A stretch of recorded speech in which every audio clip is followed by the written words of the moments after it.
अस्सलाम वालेकुम and a very warm welcome. आप देख रहे हैं आज पाकिस्तान। मैं हूं Sidra Iqbal and once again a very good morning to every one of you. लेकिन आज हमारी प्रोग्राम की शुरुआत एक तकलीफदेह खबर से होगी। कल जिस तरह के हमने देखा कि दोपहर के वक्त एक बहुत ही ज़ोरदार झटका महसूस किया नॉर्दर्न एरियाज़ ने और आज़ाद कश्मीर ने, वहाँ पर ज़लज़ले की कैफियत थी और यकीनन ये इसका जानी नुकसान भी हुआ है, माली नुकसान भी हुआ है और रेस्क्यू ऑपरेशंस जारी हैं। आपको बताते चलें कि मुख्तलिफ खबरें आ रही हैं। कुछ कह रहे हैं कि 5.8 रेक्टर स्केल पे इस ज़लज़ले की वैल्यू थी, कुछ का कहना है कि 6+ पे था। लेकिन इसकी तबाहकारी के इमेजेस हमारे सामने पहुँच रहे हैं। खुसूसन इसने हिट किया है मीरपुर को इन आज़ाद कश्मीर और अभी तक की इतलात के मुताबिक तकरीबन 25 लोग जाँ बहक हुए हैं और 400 से ज़्यादा इस वक्त ज़ख्मी हैं। और जो रेस्क्यू ऑपरेशंस हैं उसके लिए टीम्स पहुँच चुकी हैं, पाकिस्तान आर्मी की टीम्स वहाँ पर मौजूद हैं। लेकिन आपको ये भी बताते चलें कि वहाँ पर बारिश के जो इम्कानात हैं इसकी वजह से लगता है कि रेस्क्यू ऑपरेशंस में थोड़ी सी ताख़ीर होगी। सबसे ज़्यादा जी अफेक्टेड इस वक्त आज़ाद कश्मीर का इलाका है। लेकिन अगर हम देखते हैं कि ये जो ट्रेमर्स थे ये बहुत सारे इलाकों में महसूस किए गए, जिसमें इस्लामाबाद, लाहौर, नॉर्दर्न एरियाज़, पेशावर, यहाँ तक कि अगर भारत की बात की जाए तो इनके भी नॉर्दर्न एरियाज़, नॉर्दर्न प्रोविंसेस और यहाँ तक कि दिल्ली तक, न्यू दिल्ली तक इसके जो ट्रेमर्स थे वो फील किए गए। आफ्टर शॉक्स की तो अभी तक कोई सूरत हाल नहीं है, लेकिन फिर भी रेस्क्यू ऑपरेशंस की ज़रूरत है। कल की इतला जिस तरह की खबरें हम तक पहुँच रही थी, लोग कलमा शहादत का वेट करते हुए घरों से बाहर निकल आए थे और यकीनन ये एक बहुत ही हौलनाक मंजर होता है। हम उम्मीद करते हैं कि रेस्क्यू ऑपरेशंस जल्द अज जल्द कंप्लीट कर लिए जाएंगे और इंशाअल्लाह ताला चीज़ें वापस बहाल होंगी। एक दफ़ा फिर इज़हार यकजहती उन तमाम लोगों के साथ, उनके लवाहिकीन के साथ जो इस हौलनाक कुदरती आफत की वजह से जाँ बहक हो गए। मेरे ख्याल में ये ऐसा मौका होता है जब पूरी दुनिया और ख़ुसूसन पाकिस्तान में जो पाकिस्तानी मुकीत हैं वो एक कनेक्शन फ़ील करते हैं अपने लोगों के साथ। और वाकई ये हमें रिमाइंड कराता है कि ज़िंदगी कितनी फ़ानी है, एक लम्हे में आपकी ज़िंदगी बदल सकती है। एंड मोस्टली जब कोई नेगेटिव इस तरह की चीज़ होती है तभी हमें इस बात का एहसास होता है। But on the other hand अपने जहन में क्यों नहीं इसी चीज़ को पॉजिटिवली करते कि हो सकता है चीज़ें इतनी ही जल्दी अच्छाई की तरफ भी तब्दील हो सकें। ऐसे किसी भी कुदरती आफत के बाद शायद दोबारा अपने आप को संभाल पाना, ऐसे एक सुनहरे दिन की, एक मस्बत कल की उम्मीद रखना मुश्किल लगता है। लेकिन इंशाअल्लाह ताला हमें पूरी उम्मीद है कि अल्लाह की ज़ात से हमें ये तवक्कुआत वाबस्ता हैं कि चीज़ें बेहतरी की तरफ जाएंगी। अब ज़रा नज़र डालते हैं हम इंटरनेशनल हेडलाइंस की तरफ। आपको बताते 2 रोज़ कबल जी टेक्सास में हुआ हाउडी मोदी के नाम से एक बहुत बड़ा जलसा है, जिसमें NRI यानी नॉन रेजिडेंट इंडियंस के एक बहुत बड़े इज्तिमा से प्राइम मिनिस्टर मोदी ने खिताब किया। और इत्तेफाक की बात यह कि इसमें इन्वाइटेड थे प्रेसिडेंट डोनाल्ड ट्रंप भी। 55 मिनट की ये जो तकरीर उन्होंने वहाँ पे हिंदी में की, इसमें आप नफ़रत, शरपसंदी और जिसको कहना चाहिए कि इंतहा पसंदी की ये बदतरीन मिसाल थी और एक गुरूर की सी कैफियत थी जिसमें वो बार बार अपने आप को एक बहुत बड़ा मुल्क, एक बहुत बड़ी जमहूरियत, अपनी ताकत का इजहार बार बार कर रहे थे। मेरे ख्याल में जब भी एक अवामी लीडर अवाम के जलसे में जाता है तो उसके लिए बहुत अहम होता है कि वहाँ के लोगों से वो कनेक्ट कर पाए। लेकिन ये एक मेरे ख्याल में इनलाइंग अंडरलाइंग एहसास कमतरी है जिसको कैश कर रहे हैं प्राइम मिनिस्टर मोदी साहब, बार बार भारतीयों को, नॉन रेजिडेंट इंडियंस को ये एहसास दिलाकर कि अब वाकई वो एक सुपर पावर बन गए। मोदी साहब को शायद याद नहीं कि अभी भी उनके मुल्क में सतह गुर्बत से नीचे मिलियंस ऑफ लोग रहते हैं जिनके मसाइल का वो कोई हल तलाश नहीं कर पाए हैं, बल्कि अपने टेन्योर के दौरान ही उन्होंने तकरीबन 1 करोड़ से ज़्यादा जो जॉब्स थी, जो ज़रिए माश था लोगों का, वो ख़त्म हुआ है। इकोनॉमिक स्लो डाउन की तरफ वो गए हैं। अब ये मजहबी इंतशार फैलाकर या फिर पूरी दुनिया में अपने आप को बावर करा कर के शायद वो इस्लामिक रेडिकलिज्म को ख़त्म कर रहे हैं, ये उनकी खाम ख्याली है। लेकिन बहरहाल जी ये मंजन बिकता है और हमने ये भी देखा कि दुनिया के सबसे ताकतवर तरीन मुल्क यानी अमरीका, जो कि बात करता है पीस की, जो कि बात करता है दुनिया से इंतहा पसंदी ख़त्म करने की, उसने एक दफ़ा फिर एक बहुत बड़ी गलती की। उनके प्रेसिडेंट साहब यानी प्रेसिडेंट ट्रंप ये फरमाते हैं, उन्होंने इस बात से कतई नज़र कि इंतहा पसंदी का, दहशतगर्दी का कोई मज़हब, कोई दीन नहीं होता, इसको डायरेक्टली फिर दीन इस्लाम से जोड़ने की कोशिश की। उन्होंने कहा कि जी हम हर कोशिश करेंगे ताकि जो रेडिकल इस्लामिक एक्सट्रीमिज़म है उसका सामना किया जा सके, उसको पसपा किया जा सके। And I think that is a very alarming situation, क्योंकि अमरीका में और इंडिया में, दोनों ही इन मुल्कों में एक बहुत बड़ी तादाद, एक बहुत ही कसीर तादाद मुसलमानों की रहती है। क्या ये रीडर्स ये रियलाइज़ नहीं करते कि उनके दीन से इंतहा पसंदी को, दहशतगर्दी को और इस तरह के नफरत अंगेज़ चीज़ों को जोड़कर वो बहुत बड़े अपने ही अवाम के लोगों की दिल आज़ारी करते हैं। ये वो कॉग्निजेंस है, ये वो हसासियत है, ये वो सेंसिटिविटी है जो किसी भी बड़े मुल्क के लीडर से एक्सपेक्ट की जाती है। लेकिन अनफॉर्चुनेटली मोदी साहब ने और ट्रंप साहब ने ये शो किया कि दोनों में ही ये हसासियत मौजूद नहीं है। इसके अगले ही रोज़ फिर हम ये देखते हैं कि इंडियन मीडिया ने एक यलगार की। उनको लगा कि शायद वो ये बाजी जीत गए हैं और पूरी दुनिया में उन्होंने शायद किसी तरह से पाकिस्तान को नीचा दिखाया है। हाथ में हाथ डाले जब मोदी साहब और ट्रंप साहब घूम रहे थे, सैर कर रहे थे, तो इसके ये इमेजेस पूरी दुनिया में पेश किए गए। यहाँ तक कि मुट्ठी भर कश्मीरी पंडितों से मोदी साहब की मुलाकात को बार बार दिखाया गया, जिसमें यह कहा गया कि देखिए जी वो कितने खुश हैं आर्टिकल 370 के ख़त्म हो जाने से। जो 80 लाख कश्मीरी इस वक्त आज भी 41 दिनों के बाद भी वहाँ पे कर्फ्यू की, शटडाउन की सूरत हाल में है। जो इंडिया की सुप्रीम कोर्ट खुद कहती है कि इनकी ह्यूमन राइट्स की वायलेशन हो रही है, ये आवाज़ें अभी तक ऐसा लगता है कि बंद कानों पे पड़ रही हैं। आपको ये भी बताते चलें कि एक और एलिगेशन जिसको हम later on in the show cover करेंगे। पहले तो जी इंडिया ने ये प्रोपेगेंडा किया कि उन्होंने कोई बहुत ज़बरदस्त सर्जिकल स्ट्राइक की है बालाकोट में।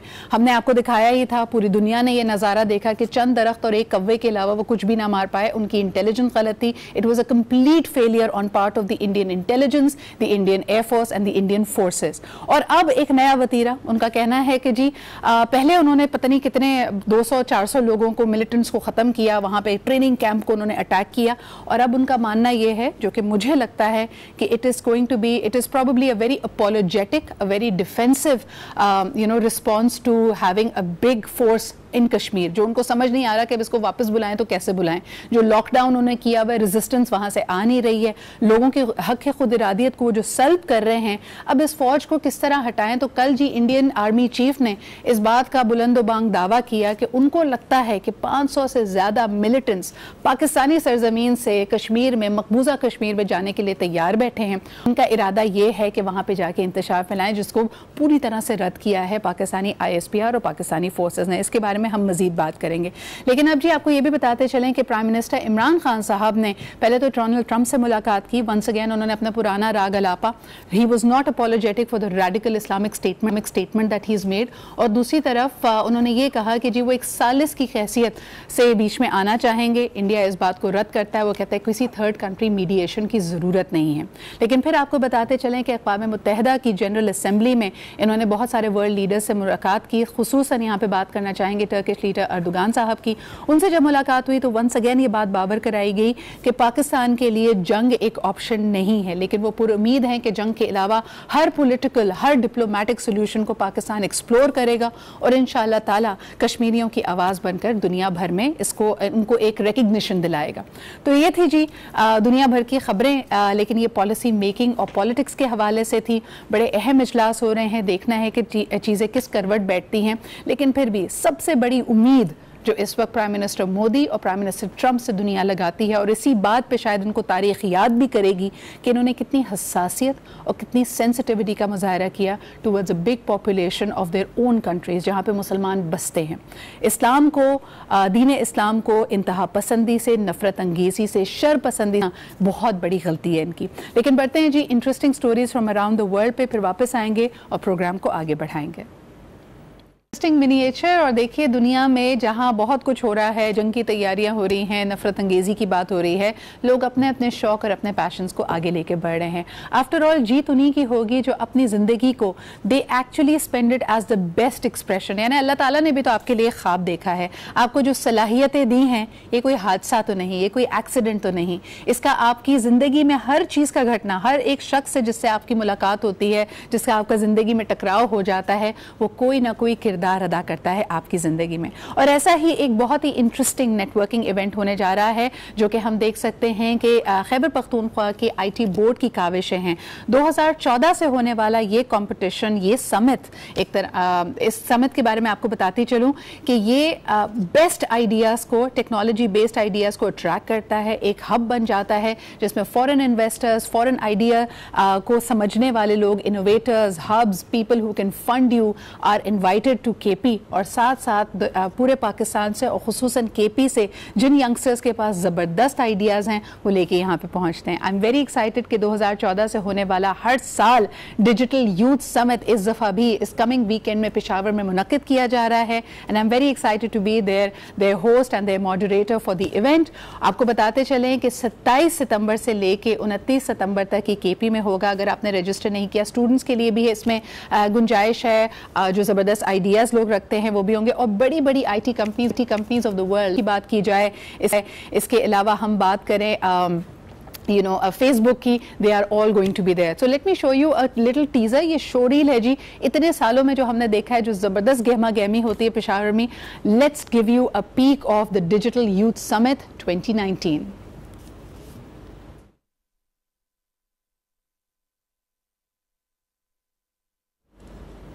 जी जनाब, तो ये आपको दिखाई हमने कुछ झलकियाँ यानी Pakistan youth summit, digital youth summit जो कि होने वाला है पेशावर में। अब बढ़ते हैं हम एक छोटे से ब्रेक की तरफ, वापस आएंगे, बल्कि आपको एक दफ़ा फिर दिखाते हैं। I think we had a little problem with the system. दिखाते हैं आपको डिजिटल यूथ समिट 2019 की कुछ।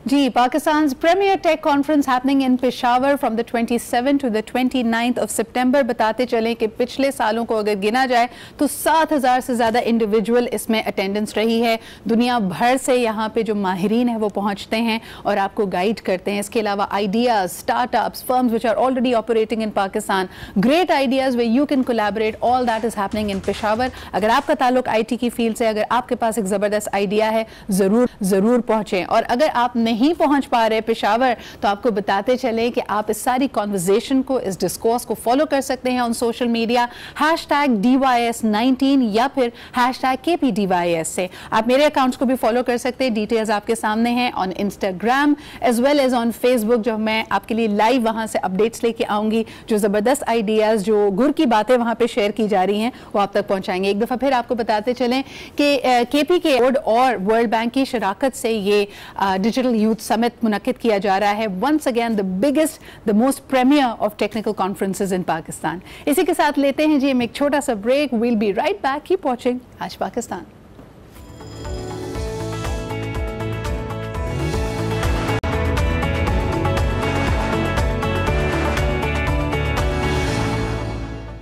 Welcome back after the break. आपने सुनी होगी जी वो मशहूर पोम जिसमें कहा जाता है water water everywhere not a drop to drink. मेरे ख्याल में ये कराची के लिए बिल्कुल सही बैठता है, क्योंकि समंदर के किनारे हैं। पहले हम इसके ये मसाइल सुनते रहे हैं कि कराची के बासियों को पानी नहीं मिलता और वाटर सप्लाई की बड़ी शॉर्टेज है और कई इलाके ऐसे हैं जहाँ पे हफ्ते में सिर्फ 1 दिन या 2 दिन पानी आता है। लेकिन अगर अब्र करम की तरफ देखा जाए तो बहुत सालों से जहाँ कराची में सूखा पड़ा हुआ था, इस साल हमने देखा है कि ये बारिश बड़े जमकर बरसे हैं। इस दफ़ा हमें लग रहा था इस हफ्ते में कि शायद हर साल की तरफा मानसून नहीं आएगा। पहले ही बारिशें काफ़ी हो चुकी हैं और यकायक हुई थी, अचानक हुई थी। लेकिन पिछले 2 रोज़ से देखा कि अचानक से घटा छाती है और फिर तेज़ बारिश शुरू हो जाती है। कराची के कई इलाके वही प्रॉब्लम्स फेस करते हैं, एडमिनिस्ट्रेटिव इशूज़, कई जगह तरक्याती काम जारी है, फिर क्लीन कराची की मुहिम भी चल रही है जो इस मसले को मज़ीद बढ़ाती है। अब देखना यह है कि 2 रोज़ से तो ये अचानक 3 से 5 बजे के करीब बारिश आ जाती है और उसके बाद बेचारे हम लोग तरह तरह के मसाइल से जूझते हैं। कभी ट्रैफिक जाम की बात की जाए, कभी इलेक्ट्रिसिटी चली जाती है। लेकिन मौसम का हाल जानने के लिए अब हमारे साथ मौजूद हैं DG मेट जनाब सरफराज साहब। अस्सलाम वालेकुम सरफराज साहब। इस दफा तो लगता है कि वो खास ही गर्म हो गया है, बहुत ज्यादा बारिश हो रही है। ये दोबारा जो सिलसिला शुरू हुआ है सरफराज साहब, इसके बारे में बताइए। ये मानसून है या जिस तरह बार बार की बात की जाती है कि क्लाइमेट चेंज की वजह से ये एक अनप्रेसिडेंटेड सिस्टम है जो कराची में एंटर हुआ हुआ है? नहीं, देखें किसी सिंगल इवेंट को क्लाइमेट चेंज से एट्रीब्यूट करना कोई ऐसा मतलब लॉजिकल तरीका नहीं होता। वो आप नहीं कह सकते कि क्लाइमेट चेंज की वजह से। ये बिल्कुल मानसून की बारिश है जी। 3 तारीख को 3 सितंबर को आखिरी बारिश हुई थी कराची में और उसके बाद एक लंबा ब्रेक आ गया था मानसून में। समझ लें कि वो मानसून सेंट्रल इंडिया और उन इलाकों तक महदूद हो गया था। आगे इंडिया के वेस्टर्न एरियाज और हमारे एरियाज में मानसून करंट्स नहीं पहुंच रही थी, लेकिन ये दोबारा एक्टिवेट हुआ है। तो ये मानसून की बारिश है। लेकिन सरफराज साहब, the reason why I thought कि it's probably related to climate change is कि देखिए मानसून का सीजन तो हर साल आता था, लेकिन हमने गुज़िश्ता कई सालों में देखा कि कराची में बारिश नहीं हो रही थी। तो ये जो तब्दीली आई है इसकी क्या वजह आप देखते हैं? देखिए ओवरऑल तो क्लाइमेट चेंज के हवाले से हम ये बात करते हैं कि क्लाइमेट चेंज की वजह से ना वेदर पैटर्न उतने वो सेट पैटर्न जो होते थे उस तरह नहीं रहे, अब अनसर्टेनिटी आ गई है उसमें। जी। किसी साल जैसे पिछले साल कोई बारिश हुई नहीं थी सिरे से कराची में, और इस साल बहुत ज्यादा बारिशें हो गई हैं जी। तो ये तो मतलब असल में एक रिसर्च स्टडी है, उसको बाद में देखा जाएगा कि जी ये क्लाइमेट चेंज की वजह से है, ये क्या है। अगर मैं आपसे पूछूं कि ये रवां साल यानी 2019 में जब एक्सपेक्ट नहीं कर रहे थे, अनप्रेसिडेंटेड ये सिस्टम्स भी आए हैं, अभी तक कराची में कितनी बारिश हो चुकी है? अगर आप इसका कुछ मिलीमीटर्स में हमें बताना चाहें कि so far how much rain has Karachi received in only 2019? देखिए कोई 4-5 स्पेल हो चुके हैं कराची में ना। जो सबसे ज्यादा बारिश सुरजानी में रिकॉर्ड की पहले स्पेल में हमने वो 173 मिलीमीटर थी, फिर दूसरे स्पेल वो 29-30 जुलाई को आया था, फिर दूसरा स्पेल 10-11 अगस्त को हुआ था जिसमें 200 मिलीमीटर तकरीबन हो गई थी या इससे कुछ ऊपर थी, और फिर 70-80 मिलीमीटर तीसरे स्पेल में हुई थी जो अगस्त के आखिरी दिनों में और सितंबर के शुरू के दिनों में हुआ था जी। और अभी भी 35-40 मिलीमीटर हो चुकी है ये 2 दिनों में। सही। तो इन फिगर्स को सबको उनका मजमूआ तो नहीं है मेरे सामने, लेकिन मैंने आप जो मेरी मेमोरी में है मैंने बता दिया आपको। सही। अच्छा सरफराज साहब, अब आइंदा इस हफ्ते में हम क्या एक्सपेक्ट कर सकते हैं? ये मानसून सिस्टम खत्म हो चुका है या अभी आप मजीद अक्टूबर तक ये मजीद हम बारिशें देखेंगे? बिल्कुल नहीं हुआ, इसलिए कि इंडियन राजस्थान और जो गुजरात और बम्बे इस एरिया में मानसून बहुत एक्टिव है जी। और उसकी वहाँ पर जो लो प्रेशर एरिया डेवलप हुआ है उसका फैलाव या उसकी एक्सटेंशन हमारे एरिया तक है, लोअर सिंध तक बशमूल कराची। सही। तो आज से लेके यानी अगले मंडे तक ऑन एंड ऑफ बारिश होती रहेगी कराची में भी और पूरे लोअर सिंध में होती रहेगी। और इसमें 28-29 तारीख को 26 यानी कल का दिन और फिर 28-29 को तेज स्पेल भी हो सकता है। अच्छा सरफराज साहब, आखिरी मेरा आपसे सवाल होगा, इसमें कोई खतरे की बात तो नहीं, यानी दूसरे जो प्रॉब्लम्स हैं जिसमें हम देखते हैं कि ट्रैफिक जैम, सड़कों पे पॉट होल्स या फिर जो करंट लगने के वाकयात होते हैं वो अपनी जगह पे हैं, लेकिन एक ट्रेंड जो हम अक्सर कराचीइट्स में देखते हैं, मौसम अच्छा हो, खुसूसन आपने क्योंकि वीकेंड का भी यहाँ पे जिक्र किया है, तो लोगों की कोशिश होती है वो साहिल समंदर चले जाएं। क्या इसमें कोई खतरे की बात है? हाई टाइड सीजन है, लोगों को गुरेज करना चाहिए इससे? कुछ हमारी व्यूअर्स को इस बारे में बताइए। जी बिल्कुल, आपने सही पॉइंट आउट किया। ये ज्यादा बारिश का जो हैवी स्पेल है इम्कान ये है कि वो वीकेंड पे ही होगा, तो उसमें असल में लो प्रेशर एरिया राजस्थान वगैरह से दोबारा हमारे कराची के साउथ वेस्ट में समंदर में वो 1-2 दिन स्टेगनेंट रहेगा जी। तो सी में रफनेस ऑलरेडी होती है और इसकी वजह से और रफनेस बढ़ जाएगी। सही। तो लोगों को चाहिए अगर तेज बारिश का स्पेल शुरू हो जाए तो साहिल पे जाने से गुरेज करें। ठीक है। और इसमें अर्बन फ्लडिंग की भी सूरत हाल किसी हद तक पैदा हो सकती है, खासकर जो लो लाइंग एरियाज है वहाँ वाटर लॉगिंग हो सकती है। सही। बहुत बहुत शुक्रिया सरफराज साहब, और अल्लाह ताला इस बारिश को अब्र करम ही बनाए और इसमें अगर खुदा न खासा किसी को कोई नुकसान ना हो। लेकिन जो एहतियाती तदाबीर हैं, हमने कल आपको वैसे भी बताया कि इलेक्ट्रिसिटी से जुड़े जो मामलात हैं उन पर ज़रा ध्यान देने की ज़रूरत है। पोल से, तारों से दूर रहिए। कई दफ़ा हमारे सामने ये सिचुएशंस आई हैं गुज़िश्ता यही 2-3 स्पेल्स में कि लोगों की इलेक्ट्रिक्यूशन हुई है, so please be very careful of that. और दूसरा ये कि जो हमारे अपने बस में है, अगर आप देख रहे हैं कि बारिश हो रही है तो ज़्यादा महफूज तरीका यह है कि इंडोर्स ही रहा जाए। अगर आप सड़क पे पहुंच जाते हैं, आपकी गाड़ी बंद हो जाए, पेट्रोल ख़त्म हो जाए या गाड़ी में पानी चला जाए, that is going to create more problems for you. साथ ही साथ वीकेंड पे मौसम कभी कभार अच्छा होता है तो आपका दिल चाहता है कि साहिल समंदर पे जाएं, लेकिन the sea is going to be very rough, बहुत ज़्यादा चॉपी होगा। जी जनाब, ये तो हमने आपको रिपोर्ट दिखाई। मुबारक विलेज में इंडिजिनसली सर्फिंग का रुझान बढ़ता चला जा रहा है। विदाउट एनी ट्रेनिंग, सिर्फ शौक के ज़रिए देखते हुए लोग इसमें आगे बढ़ रहे हैं। लेकिन वंस अगेन हम एक बहुत ही जिम्मेदारी के साथ आपको ये बात कहना चाहेंगे, इसके लिए लो टाइड सीज़न को आप सेलेक्ट कीजिए, यानी जब समंदर इतना रफ़ या चौपी ना हो। खुसूसन आजकल जबकि मानसून है, हाई टाइड सीज़न है, इसे गुरेज करना चाहिए। और इसके लिए जो एहतियाती तदाबीर हैं उनका होना बहुत ज़रूरी है। लाइफ जैकेट का पहनना बहुत ज़रूरी है। सो वंस अगेन बढ़ते हैं जी एक ब्रेक की तरफ। वापस आएंगे तो ज़रा बात करेंगे मुल्क के ऊपर, और ये जो इल्ज़ाम तराशियों का सिलसिला जारी है हमारे बिलवड पड़ोसी भारत की जानिब से, उस पर भी थोड़ी बात करेंगे एक छोटे से ब्रेक के बाद।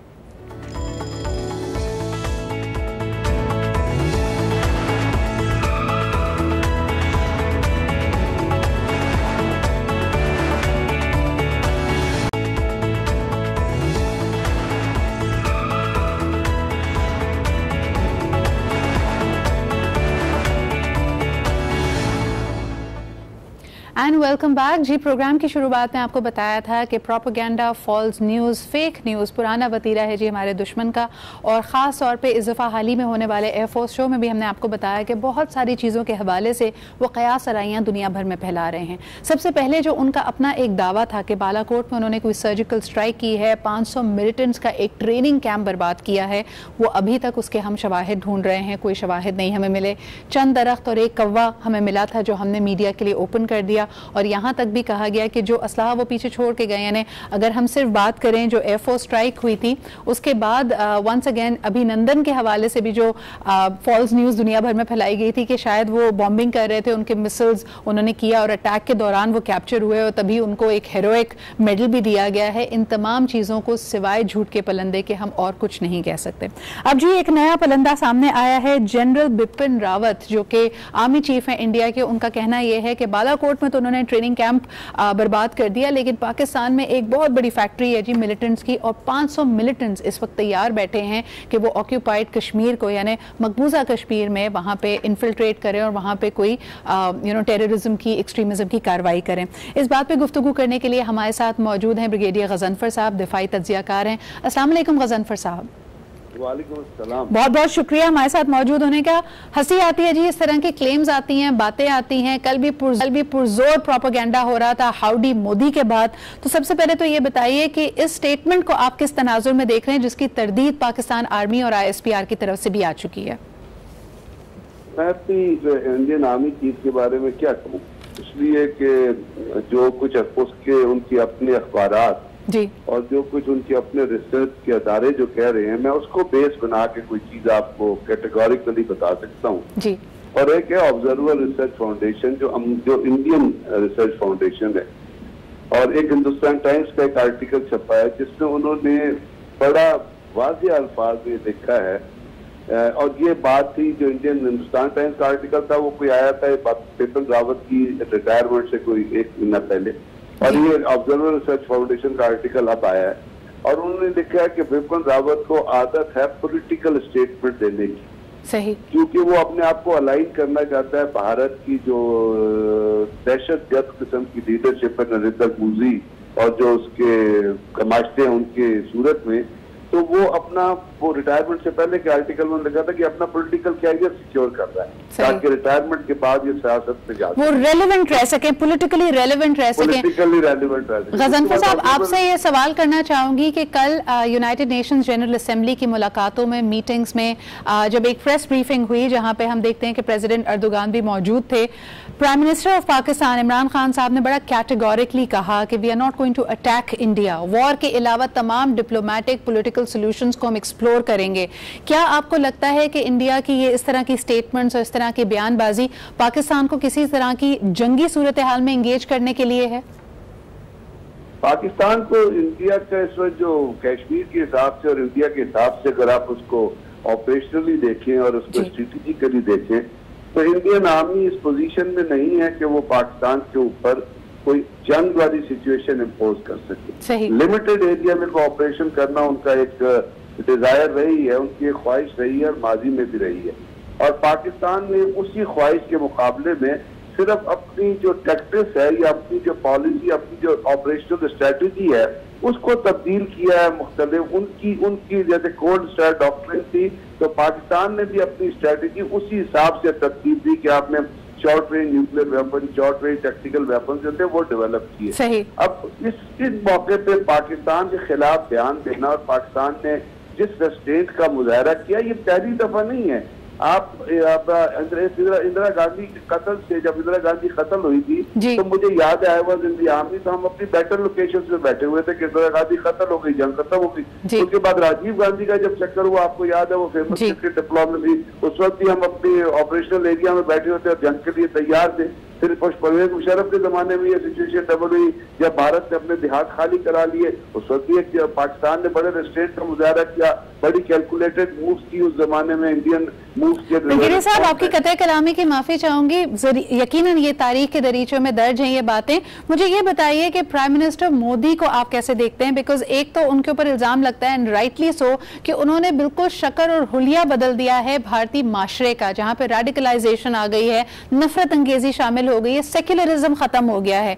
इन्होंने जो हाउडी मोदी के नाम से टेक्सास में अभी इजलास में खिताब किया, और इसी जलसे में जनाब डोनाल्ड ट्रंप साहब भी मौजूद थे, वहां पे बड़ा क्लियरली एक तो पाकिस्तान पे हमले किए, एक तरह से वर्क करने की कोशिश की, साथ ही साथ डोनाल्ड ट्रंप ने भी ये कहा कि रेडिकल इस्लामिक एक्सट्रीमिज्म, दोनों ही जो हेड्स ऑफ स्टेट हैं, उनको क्या इस बात की कॉग्निजेंस नहीं है कि उनके अपनी पॉपुलेशन में, उनकी अपनी कौमों में एक बहुत बड़ा तनासुब है, यानी मुसलमान वहां पे मौजूद हैं, पॉपुलेशन का हिस्सा हैं, उनकी दिल आजारी कर रहे हैं ये लोग? उसका जवाब इमरान खान ने दिया अपनी एक सवाल के जवाब में, जब उन्होंने कल वो कर रहे थे प्रेस से जो गुफ्तगू कर रहे थे, उन्होंने कहा कि ये इस्लामिक रेडिकलिज्म, इस्लामिक फोबिया का जो लफ्ज है, ये दुनिया में इस्तेमाल किया जाता है अपनी दहशतगर्दी को छुपाने के लिए। यानी उन्होंने कहा कि अमेरिका ने पाकिस्तान में जब सोवियत यूनियन के खिलाफ वो लड़े, उनको मुजाहिदीन कहा, और जब वो लड़ाई खत्म हो गई तो उनको दहशतगर्द कहना शुरू कर दिया, उनको इस्लामिक टेररिज्म में ले आए। इसी तरह नरेंद्र मोदी जो है, वो जब जिस दिन से आया वो इस्लामिक टेररिज्म के लफ्ज इस्तेमाल कर रहा है। लेकिन जिस मुल्क में अंदर मुसलमानों पे लिंचिंग हो रही हो, जहाँ जानवरों को मुकद्दस करके और उनके ऊपर इंसानों को मारा जा रहा हो, जहाँ वो गुजरात में एहसान जाफरी की लाश को काट के टोटे टोटे करके अपने घर के सामने लटका दिया गया हो, जहाँ बाबू बजरंगी जैसे लोग ये कह रहे हो कि हम मुसलमानों को एक अपना ग्राउंड में लेके गए, हमने चारों तरफ से सराउंड किया, उसके बाद जो औरतें थी, जो फैमिली रेप थी, उनके हमने पेट काटे, उनका फीचर्स निकाला, उसको बर्चे पर लटकाया। तो ये दहशत गर्दी के किस जुमरे में आता है? और इमरान खान ने इसको फर्दर एक्सप्लेन करते हुए बड़ा सही कहा, उन्होंने कहा दुनिया सिर्फ इकोनॉमी की देखती है, ह्यूमन लाइफ को नहीं देख रही। तो जब दुनिया इतनी बेशरम हो जाए और जब दुनिया इतनी इनसेंसिटिव हो जाए इंसानी जानियत के इशू से, तो उसमें टेररिज्म जो होता है तो वो तो स्टेट की पॉलिसी बन जाता है। और इंडिया में आज टेररिज्म जो है वो स्टेट की पॉलिसी बन गया। They are under state terrorism, they are under state terrorism in 83 districts of Jharkhand, Chhattisgarh, they are in state terrorism in Khalistan. तो ब्रिगेडियर साहब, when will the world wake up? अब ये यूनाइटेड नेशंस जनरल असेंबली वहां पे हो रही है, दुनिया भर के कायदीन वहां पे पहुंचे हैं। आपने खुद कहा कि इकोनॉमी उनकी प्रायोरिटी लग रहा है, ह्यूमन राइट्स की वायलेशन पूरी दुनिया में हो रही है और खुसूसन भारत में हो रही है। तो अब आगे आप क्या देखते हैं? आप क्या समझते हैं कि नवंबर और इस साल का आखिर हम किस तरफ को जा रहे हैं? हम जिस तरफ को जा रहे हैं वो उसमें तो हम जब कहते हैं ना, तो हमें दो चीजें आती है। मैं इस वक्त हमको जो कॉन्टेक्स्ट है वो कश्मीर के कॉन्टेक्स्ट में देखता हूँ, और कश्मीर की राइट ऑफ सेल्फ डिटरमिनेशन की जो तहरीक है उसके कॉन्टेक्स्ट में देखता हूँ। पाकिस्तान तो अपनी ऑपरेशनल स्ट्रेटेजी को या वॉर और टेरर जो हमारी जारी है अफगानिस्तान की तरफ से जो एक्सप्लॉयटेशन हो रही है, जिसमें एनडीएस और रॉ इन्वॉल्व है, तो पाकिस्तान पे एंगेज रखना चाहती हैं, वो तो हमारी जंग है, उसको हम इंटरनली लड़ रहे हैं। लेकिन इसमें जिसको देखूंगा वो कश्मीर के तनाजुर में जब देखूंगा, तो मुझे कश्मीर के अंदर एक बहुत बड़ा टर्माइल, एक बहुत बड़ा क्राइसिस और एक बहुत बड़ी ऐसी चीज नजर आ रही है जिसमें भारत को वो चीज फेस करना मुश्किल हो जाएगी। बिल्कुल, बहुत बहुत शुक्रिया ब्रिगेडियर साहब हमारे साथ मौजूद होने का। आपने जो इंडिया दिया, काश के भारत इस पे कान धरे, क्योंकि 8 मिलियन कश्मीरियों की ये आवाज है जिनको आप रोज से ज्यादा लॉकडाउन में रखा हुआ है। बहुत बड़ी भारतीय फोर्स वहां पे डिप्लॉय की गई है और अब शायद उनके लिए ये नामुमकिन होता चला जा रहा है कि इनको रिट्रीट कैसे किया जाए, इनको कश्मीर से निकाला कैसे जाए। तब ये वही बात जो मोदी साहब हर फोरम पे करते चले आए हैं, he is actually cashing on other people's fears, यानी जो उनके खौफ है, उनके डर है, उसको कैश करते हुए मजीद अब 500 मिलिटेंट्स का एक बहाना, एक फेक न्यूज पूरी दुनिया में इन्फिल्ट्रेट की जा रही है। अच्छा जी, आगे बढ़ते हैं। इंशाल्लाह ताला उम्मीद यही है कि चीजें बेहतरी की तरफ जाएंगी। पाकिस्तान का रिजॉल्व स्ट्रांग है कि war is not an option, और हम पूरी दुनिया को, और एक दिन जब तारीख इस वक्त को याद करेगी तो कहेंगे कि how we had restrained and resisted war despite of everything that India is doing. आगे बढ़ते हैं जी, हम बढ़ते हैं हमारी बहुत ही टैलेंटेड यंग पाकिस्तानी की तरफ जिनका ताल्लुक पेशावर से है, और उन्होंने एक सोलर पावर्ड प्रोजेक्ट बनाया जो कि यकीनन काबिल सताइश है। इसकी क्या डिटेल्स हैं दिखाते हैं आपको इस रिपोर्ट में। Talented young people from Peshawar हमें ज्वाइन कर रहे हैं हमारे पेशावर स्टूडियो से, और आप कहेंगे आज सिद्रा शुरुआत ही पेशावर से हुई है, मास्टर क्लास भी हो रही है सैटरडे को पेशावर में, जिसके मुझे पता है बहुत सारे लोग शायद ये समझ रहे हैं, कुछ गलत फहमी भी हो गई थी, मिसकम्युनिकेशन है कि मेरी मास्टर क्लास सैटरडे को नहीं हो रही। आपको एक दफ़ा फिर बताते चलें, पब्लिक स्पीकिंग कॉन्फिडेंस बिल्डिंग की पेशावर क्लास इस हफ्ते के रोज़ यानी 28 सितंबर को ज़रूर हो रही है पीसी पेशावर में। इसकी मजीद डिटेल्स, इसकी टाइमिंग्स हम आपको आज बताएंगे। अब जरा चलते हैं मेराज के पास जो कि इस्लामाबाद स्टूडियो से हमारे साथ मौजूद हैं। अस्सलाम वालेकुम। वालेकुम सलाम जी, ये पेशावर से हमारे साथ मौजूद हैं। सॉरी, थोड़ा सा एक ब्लिप हो गया। क्या हाल चाल है आप लोगों के? इतने उदास क्यों बैठे हैं? जरा मुस्कुराएं तो सही। हाँ जी, ये बात हुई ना। मुझे ये बताइए कि ये आइडिया कैसे आया? ज़बरदस्त मेहनत इसमें जारी है। साइंस का शौक रखते हुए कोई साइंस प्रोजेक्ट था, किसी फेयर में पार्टिसिपेट किया था, ये किस तरह बनाया ये प्रोजेक्ट?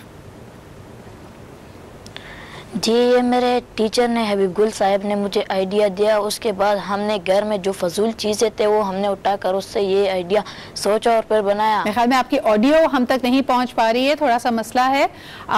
मैं रिक्वेस्ट करूंगी कि जी आप बात करें, आपकी आवाज़ आ रही है। जी, मैंने ये अपने टीचर से जी मेरे टीचर हबीबुल साहब ने मुझे ये आइडिया दिया और उसके जरिए से हमने अपने घर में फजूल चीज़ें उठाकर उससे ये बनाया है। तो एक तरह से रिसाइकिल भी किया है। इसका ये जब तजुर्बा कर रहे थे मेराज, तो कई दफ़ा ऐसा हुआ कि ये चीज़ सही ना चली हो, सही तरह से काम ना की हो, फिर दोबारा से मेहनत करनी पड़ी? जी सर, जी मैडम, इसने एक दफ़ा बैटरी ख़राब करके हमने इस पे दूसरी बैटरी लगाकर इसको चलाने की कोशिश की और फिर ये चलना शुरू किया। मुझे बताएं कि ये आइडिया तो बड़ा ज़बरदस्त है। आपको लगता है कि हम जो हर वक्त बिजली का रोना रोते रहते हैं कि बिजली आ रही है, बिजली नहीं आ रही, हमें ज़्यादा सोलर पावर चीज़ें बनानी चाहिए क्योंकि सूरज तो रोज़ निकलता है? हाँ, हमें बहुत ज़्यादा चीज़ें बनाई हैं सोलर से, जिसके ज़रिए से हम बिजली ज़ाया ना करें, सेव करें, उससे हमें बाद में मसला ना हो। गर्मी होती है, इसलिए हम फिर ये सोलर से अपनी सोलर एनर्जी से हम फिर पंखे या वगैरह चला सकें। ज़बरदस्त। और आपने ये ना बहुत लोगों का मसला सॉल्व किया है। मुझे ये बताइए मेराज, आगे क्या इरादा है? इसी तरह इंजीनियरिंग में, साइंस में आगे बढ़ने का इरादा रखते हैं? क्या इंटरेस्ट है आप दोनों के? जी सर, जी मैडम, मैं तो इरादा रखता हूँ कि आगे बढ़कर मैं इंजीनियर बन सकूँ। अभी आप दोनों कौन सी क्लासेस में हैं? 7th और 8th में। बहुत बहुत शुक्रिया मेराज एंड कंग्रेचुलेशंस। ये बहुत ही क्यूट एक प्रोजेक्ट मुझे लगा। इसमें नॉवेल्टी ये थी कि when youngsters are encouraged in doing more things like this, so all the best to both of you. अब बढ़ते जी हम एक ब्रेक की तरफ। ब्रेक के बाद वापस आएंगे तो एक हमारे पास बड़ा ही ज़बरदस्त डिस्कशन लाइंड अप है। कुछ अल्फाज ऐसे हैं जो हम आदतन कहते रहते हैं, अगर, मगर, काश, लेकिन क्या इसका वाकई इम्पैक्ट हमारी ज़िंदगी पर पड़ता है? जिन चीज़ों को, क्योंकि जो बातें हम कह रहे हैं, हर वर्ड की एक वैल्यू है, वो कहीं ना कहीं हमारे लाशऊर में, हमारे सबकॉन्शियस में जाके अपना घर बना लेती है। तो इस पे आज की होगी हमारी गुफ्तगू। हमारे साथ रहिए। एक छोटा सा break and will be right back.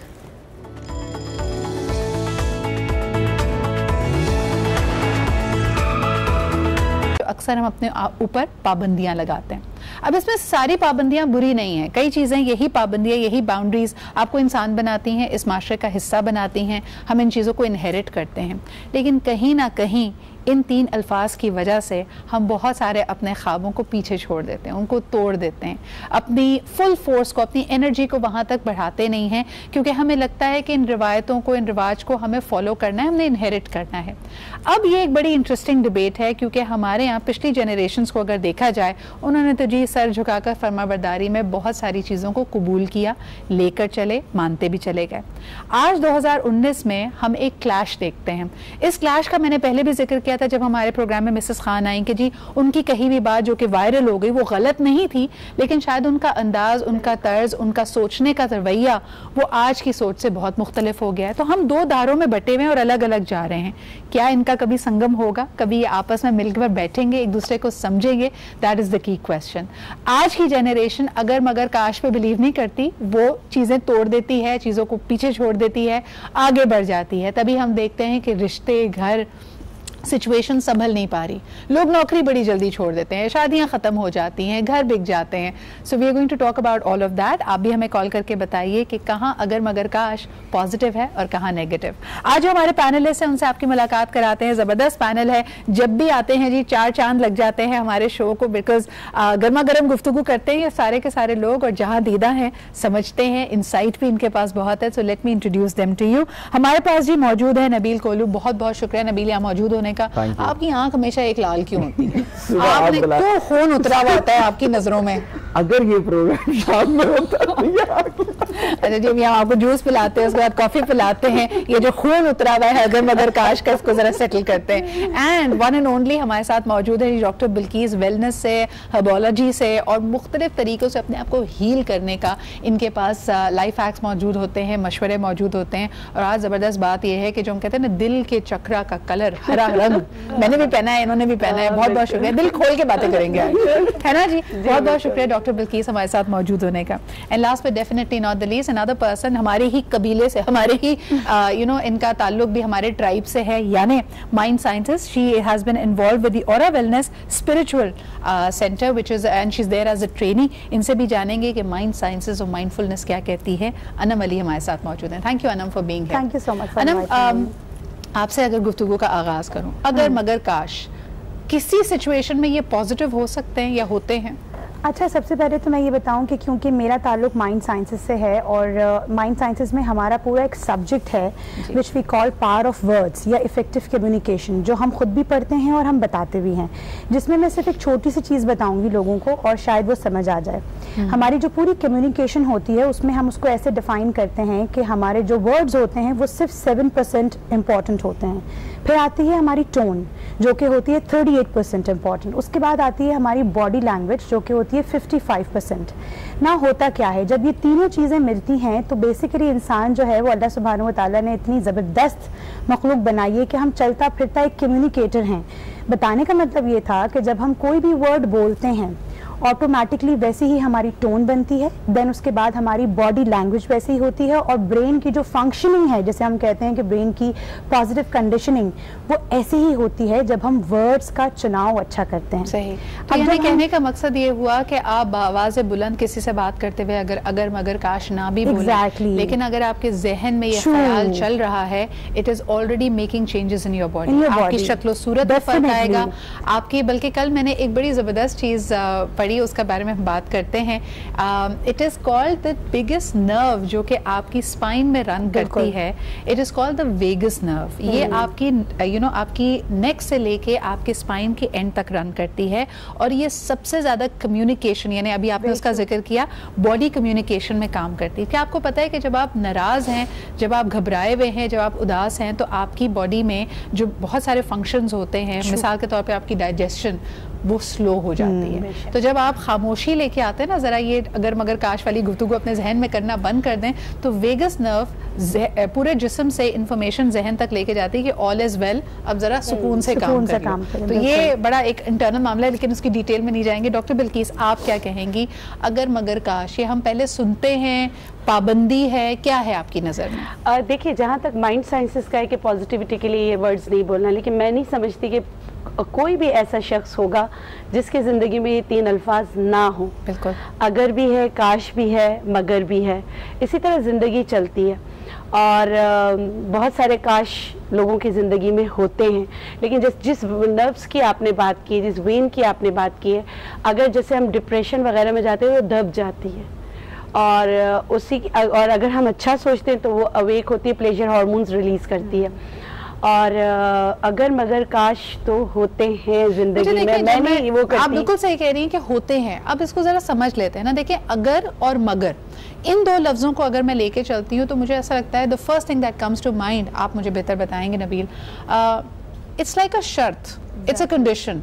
अगर ये करोगे तो मैं खुश होंगी, सब कुछ किया मगर ये नहीं किया नहीं, देखिए, तो मैं खुश नहीं। एक चीज मैं बताना चाहूंगी, अगर जो है ना शर्त है, ये नहीं होना चाहिए, लेकिन काश हर एक की जिंदगी में होता है, जो कि वो पास से पहले इसको ब्रेक कर लेते हैं ना नबील, अगर मगर पे चले जाते हैं। अगर का मतलब है अगर ये करोगे जैसे अम्मियां बच्चों को कहती हैं अगर तुमने होमवर्क खत्म किया तो फिर तुम टीवी देख सकते हो, और इसी तरह हस्बैंड एंड वाइफ कहते हैं सब कुछ किया मगर तुमने ये नहीं किया। तो व्हाट इज दिस अगर एंड मगर? अच्छा सिद्रा, सबसे पहली चीज ये है कि ये जो चीजें हमारी जिंदगी में आई हुई है ना, ये आज की दिन में नहीं आई, ये बचपन से हमारी लाइफ में आ रही होती है।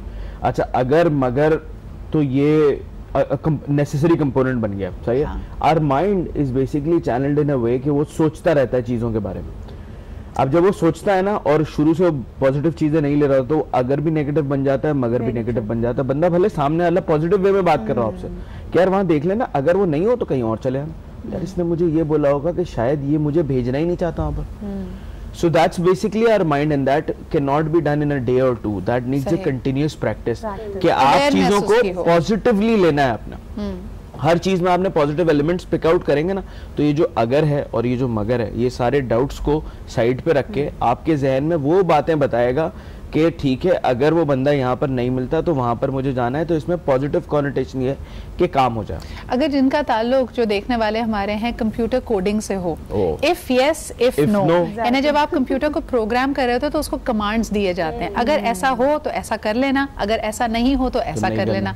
हमारे जहन में भी ये अगर और मगर बिल्कुल इन कमांड्स की तरह है। बिल्किस क्या आप मानती हैं कि अगर हम गौर से अपनी जिंदगियों को देखें, अपने रवैयों को देखें, एक याद है आपको अमिताभ बच्चन का वो एड था जिसमें वो कहते हैं वालिदैन कहीं नहीं जाते, वो हमारे साथ ही रहते हैं, आपके तरीकों में, आपके अल्फाज में। कभी आप बैठे बैठे अचानक आपके मुंह से कोई लफ्ज निकलेगा और आप कहेंगे अम्मिया से बात किया बिल्कुल बिल्कुल बिल्कुल। तो यानी बच्चों में भी इनहेरिट करते हैं कि अगर मगर भी हमने शायद इर्द गिर्द से उठाया जी। अब पॉजिटिव साइन नेगेटिव साइन भी अब इनहेरिट करते हैं। आप जिस माहौल में रहते हैं उससे भी बहुत सारी। देखिए मैं आपको एक बात बताऊं, बच्चे की मिसाल जैसे मैं आपको पहले बता रही थी कि या किसी की भी हमारी भी मिसाल, जब हम इस दुनिया में आते हैं तो एक ऐसे पानी की तरह होता है जो बहुत प्योर होता है। सही। लेकिन एनवायरनमेंट के एक एक चम्मच उठाए आप उसमें डालते रहें, एक चम्मच आप अपने सोशल मीडिया का डाल दें कि फला ने आपके बारे में ऐसी बात की, जाहिर सी बात है उसका इम्पैक्ट आपकी जात पर पड़ता है, कोई कहे या ना कहे। एक चम्मच आप इंस्टाग्राम का डाल दें, एक चम्मच आप अपने बहन भाइयों का डाल दें। उन्होंने उस वक्त मुझे क्यों, अगर मैं उसको ये जुमला नहीं बोलती तो हो सकता है कि उसकी और मेरी लड़ाई नहीं होती, है ना। हो सकता है कि मगर यार मैं क्या करूं, मुझे गुस्सा आ गया था, मैंने बोल दिया। तो एक अगर मगर आप इसका डाल दें तो क्या वो पानी प्योर रहेगा? हाँ जी। और उसके बाद उस पे हस्बे जायका अम्मी की डांट डाल दें और फिर उसको धीमी आंच हसरतों पे चढ़ा दें। और फिर होगा कि काश मैं ये सब करती नहीं, काश मैं उस महफिल में जाती ही नहीं, तो ना अगर होता ना मगर होता, ना मेरे बहन भाइयों से तू मैं होती, ना लड़ाई होती और ना ही ये सारी चीजें। एक बात समझ में आती है अनम, जब भी हम अगर या मगर इस्तेमाल करते हैं, इन अदर वर्ड्स हम अपनी पावर कहीं और शिफ्ट कर रहे हैं और ये ब्लेम गेम है। यानी मिसाल के तौर पे आपने रवैया बुरा कर लिया तो आप पहले कहते अगर उसने ये बात ना कही होती तो मैंने आगे से बदतमीजी ना करती, तो ये तो ब्लेम हुआ ना। और मुझे यहाँ सिर्फ एक मैसेज देना है, बिकॉज बहुत सारे लोग हमें देखते हैं, तो उसमें एक मैसेज मैं दूंगी कि ये यूजुअली हमारे साथ इसलिए होता है क्योंकि सिद्रा हम या तो अगर मगर आप अगर इस वर्ड की थोड़ी सी डेप्थ में जाएं क्या है, या तो हम फ्यूचर के बारे में बहुत ज्यादा सोच रहे हैं या हम पास्ट में कहीं फंसे हुए हैं। हम टीचिंग्स लोगों को ये सिखाते हैं प्रेजेंट में रहना है। ये प्रैक्टिस मैंने अपने साथ की। बहुत मुश्किल नहीं है इन बातों से निकलना। जिंदगी में जब आपको ये फीलिंग आए कि अगर मगर, तो ना तो बहुत ज्यादा फ्यूचर के बारे में सोचें ना बहुत ज्यादा पास्ट के बारे में सोचें। मुझे एक बात याद आ रही है के बारे में कि एक दुकानदार साहब मस्जिद में नमाज पढ़ने के लिए गए और नमाज के बाद ना इमाम साहब के पास खा के कहते हैं आपने 2 रकातें कम पढ़ाई हैं। उन्होंने कहा नहीं मैं तो पूरी नमाज पढ़ाई। कहते नहीं मेरी तीनों दुकानों का हिसाब हो जाता है जब तक आप नमाज पढ़ा रहे होते हैं। आज एक दुकान मेरी रह गई है तो इसका मतलब है 2 रकात कम पढ़ाई है। So we are always not present, हम कहीं और का सोच रहे होते हैं। सिद्रा इसमें मैं एक चीज ऐड करना चाहूंगा। देखें जैसे हमने बात करी ना, जब बच्चा पैदा होता है 2 चीजें हमारे माशरे में हो चुकी हैं। एक तो आपने बात करी कि पहले बच्चे जो थे, पहले के जमाने में आपको पूछा जाता था कि भाई आपका नाम पहले नहीं पूछा जाएगा, पहले पूछा जाएगा कि आपका वालिद कौन है जी।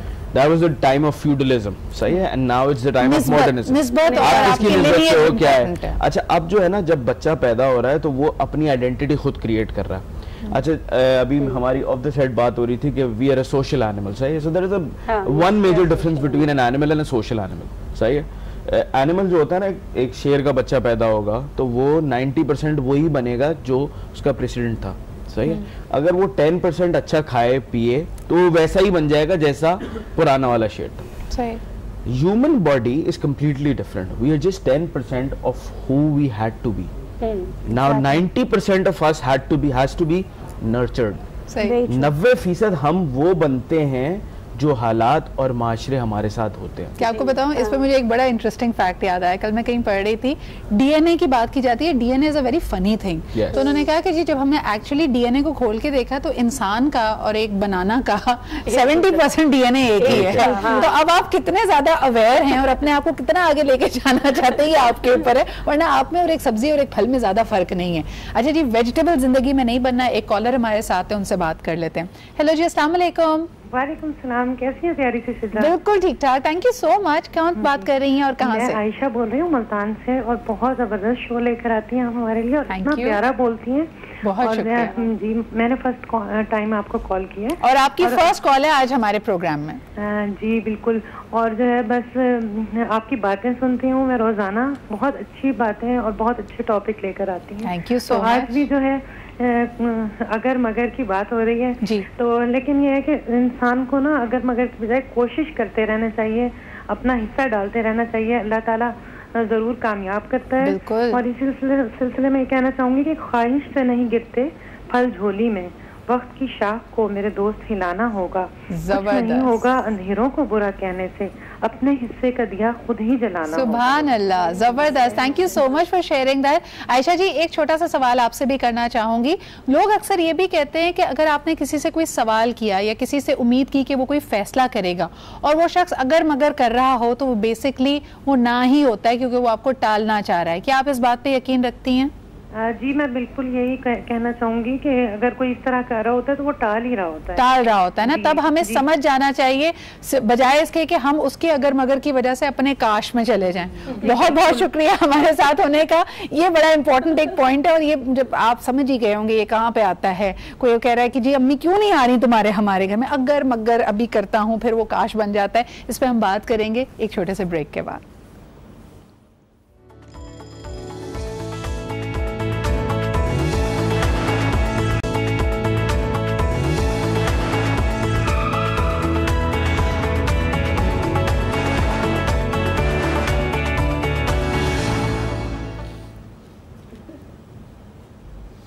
Welcome back after the break. आप देख रहे हैं आज पाकिस्तान, और ऊपर से मुझे कोई आवाज़ नहीं आ रही है, राब्ता मेरा मुनक़ता हुआ है, तो मुझसे हेलो हेलो करके बता दें कि आप लोग मेरी आवाज़ सुन सकते हैं।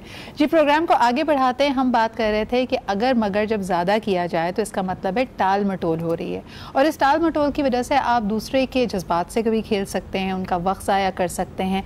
तो हमारी अपनी हमेशा से कोई बाउंड्री, कोई टाइमलाइन होनी चाहिए। आप दूसरों को मौका ज़रूर दें, लेकिन फिर जल्द अज जल्द उनसे फैसले की उम्मीद भी रखें। सो इट्स रियली इंपॉर्टेंट कि अगर आपने अपने बॉस से प्रमोशन का कहा हुआ है, या फिर आपने तनख्वाह बढ़ने की बात की है, या इसके अलावा कोई शादी ब्याह का मामला है, कहीं आप किसी से फैसला लेने की उम्मीद रखते हैं, तो फिर आपकी अपनी कोई टाइमलाइन जहन में होनी चाहिए।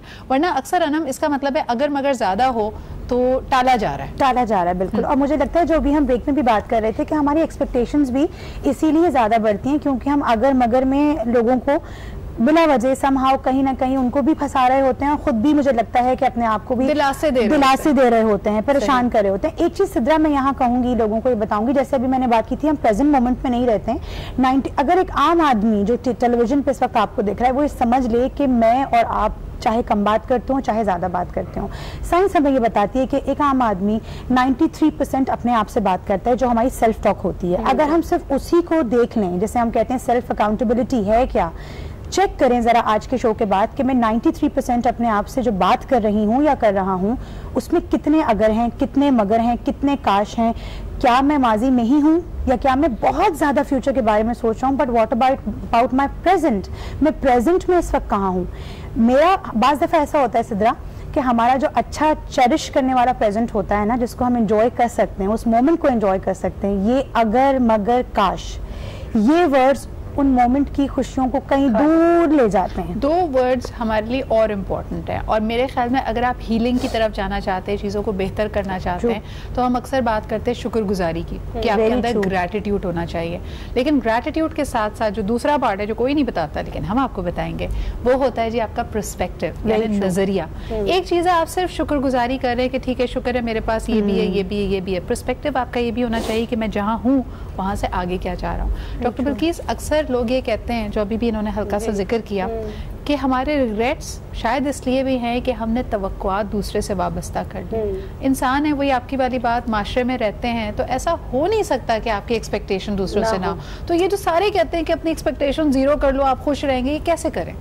मैं नहीं समझती कि कोई इस तरह कर सकता है, लेकिन अगर करना चाहे तो सिर्फ अपने अल्लाह पर और अपने आप पर बिलीव करें कि मैं ये कर सकती हूँ, तो फिर हम जो है माशरती इस माशरे में रहते हुए अपना मकाम भी बना सकते हैं, अपनी चीज़ों को भी सही कर सकते हैं। नज़रिया अपना रखना है। देखिए हम जहाँ रहते सबका, मैं आपको एक बात बताती हूँ, नज़रिए की मिसाल देती हूँ। ये एक जूस हमारे सामने रखा हुआ है, अब मेरा नज़रिया अल्लाह का शुक्र कि ये इतना भरा हुआ है, कुछ लोगों का नजरिया होगा क्या ये मुझे इतना आधा ग्लास जूस को ज्यादा दिया है, बिल को कम दिया, यानी कि अगर आपका नजरिया हो तो बस फिर आप रह गए।